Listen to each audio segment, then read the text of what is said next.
How did the week stand? How is Boris Johnson now? Will he survive it? Is it all behind him? Well, there's still a lot of big challenges ahead. I don't know about you two, but certainly the vote on Monday came as something of a shock. There was a sort of bit of speculation last Sunday that the number of letters needed might have been reached. And then, we wake up on Monday morning with a press release from Graham Brady and we were voting by the evening. It wasn't a great result for him. I did support him. I only did so after a lot of thought. And the number voting against was obviously higher than many people expected. But under the rules of the party, he has been re-elected or had the confidence in him has been confirmed. And there won't be another one unless they change the rules for another year. But we have a number of quite difficult issues. Obviously, the big challenges facing the country, like the cost of living crisis, the cost of fuel. On top of that, we have the continuing war in Ukraine. And then politically, we have some challenges as well, not least to by-elections in a couple of weeks, where a lot of people will be looking at those.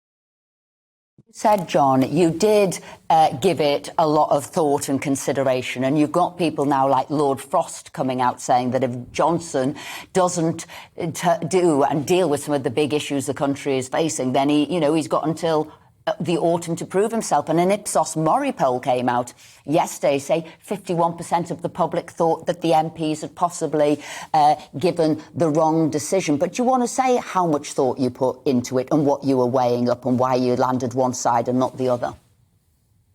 Well, the anger against Boris Johnson over the Sue Gray report, over what happened during COVID restrictions was enormous. And I got a lot of very angry letters, and I understand how they feel. When I read the Sue Gray report, I was pretty horrified. I spent 3 years working in Downing Street, and the idea that you could have parties going on like that, even without COVID, was pretty extraordinary.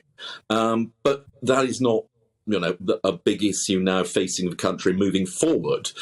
We can all express our anger about what has happened, but we need to concentrate on these challenges ahead. Now, actually, what David Frost said, I have some sympathy with. I would like to see a more conservative programme. I would like to see tax cuts going ahead. And I do think that the Prime Minister has been given a chance to show that he is the right man to continue to lead this country in confronting what are going to be huge challenges. John, obviously you mentioned there that you worked in Number 10 with Margaret Thatcher, and obviously people have been drawing parallels to the leadership contest that she faced, although it was a slightly different type of contest because she actually faced a challenger in Michael Heseltine at the time. And even though she sort of emerged battered but not defeated after the first ballot, she stood down a couple of days later. Do you see any parallels between what happened in 1990 to Margaret Thatcher in that leadership contest and what happened to Boris earlier this week? Well, they were very different times. As you say, the system was different. The irony was that actually, under the rules we have now, Margaret Thatcher would have won because she did get 50% of the number of MPs voting. She just didn't get enough to meet the second threshold, which was a majority of a certain size. But under today's rules, she'd have been okay.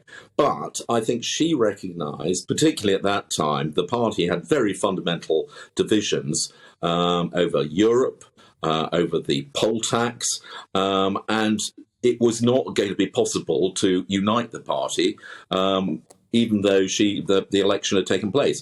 I think it's different today. I don't detect the same level of split within the party over fundamental issues. Europe has been settled, although there are still some who'd like to turn the clock back, but we have left the European Union. We will argue about the extent to which we would like to see tax cuts or we'd like to see reduction in the deficit, but there is not a major division on policy that there was in the past. It's much more about the personality today of Boris Johnson.